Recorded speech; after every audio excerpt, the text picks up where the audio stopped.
Greetings, everyone. Welcome to another segment of Rasheeda Talks. I miss you all. I pray that you are all well and in the best of health. Now, let's get down to business. Today, the thing that perplexes my mind is when we struggle with listening to our first mind. I had a little experience today with a cup of water. I know it's simple, but simple things like that sometimes teaches you the greatest lessons. And I told myself to pour the water into the plants at least about 7 times. And the reason why I told myself to pour the water into the plants because I had made the water for the plants, but I had not had the opportunity to pour it in. I caught myself letting the water get a little warmer because the water was cold.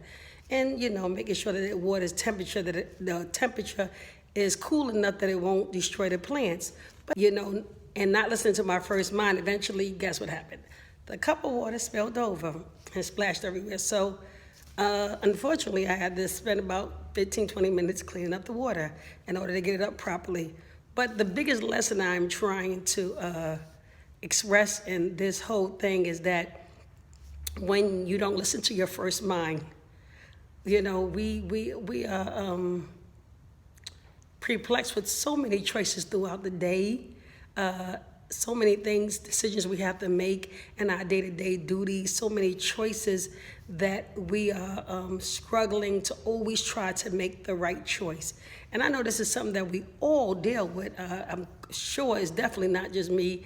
First mind, we have to learn to go with our first mind. Our first mind is oftentimes the right choice, but we often struggle with if we're making the right choice, if we're going down the right road, if we're doing the wrong thing, should we be doing this, should we be doing that? But our first mind is normally the mind of God, and we struggle with this even in business, we struggle with this in personal life, we even struggle with this with child rearing, in relationship. And the reason why we struggle with it, because often we all have a hard time trusting that inner voice. But oftentimes that inner voice is the voice of God. It's our God conscious mind. And instead of going against it, we need to find it within us, our own selves, to go with that mind, because that mind is preventing us from going through situations that can often put us in other situations that could be harmful, they could be dangerous, they could be detrimental, and then they could sometimes just be something that's going to cause us more time, more agony, and more pain. God gives us our first mind for a reason, and that's for us to prevent from making bigger mistakes. So I'm just saying, learn to trust your first mind.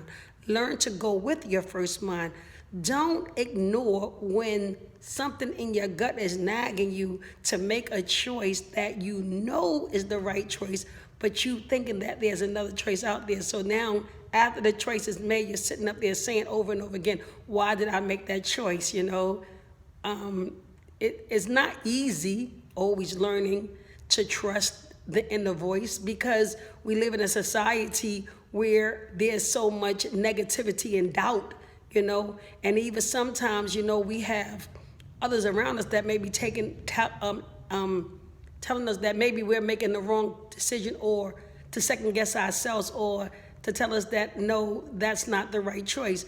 But you have to learn to trust the voice of God. And how you do that, we all do it, is by just trying to build the closer relationship with ourselves and spending time alone and our own thoughts and our own minds, learning to appreciate and value that God has given us all a mind of our own to be able to listen to our gut and listen to our intuition and listen when that voice come up and tell us that we need to be making this decision versus that decision.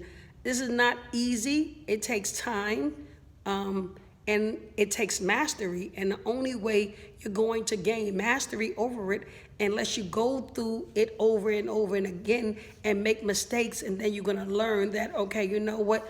This is the mind that I'm supposed to be listening to. So even down the line, once you learn to trust your first mind, you're going to still make mistakes, because we're human, right? So we're going to still make mistakes. But the funny thing is that, I thought it was so hilarious, today, when I dropped that cup of water, because it was something that could have been prevented, like a lot of other things. And my first mind to tell me to do something, and I just go through this thing where I say, oh, I'll do it later, or oh, I'll take care of it next week, or oh, because we the kings and queens of procrastination, but it doesn't do anything but make things, pile things on top and make it bigger and bigger, The saying of making a molehill, making a mountain out of a molehill, something that we take care of little. So stop putting things off to later. Stop procrastinating. Learn to listen to your first mind.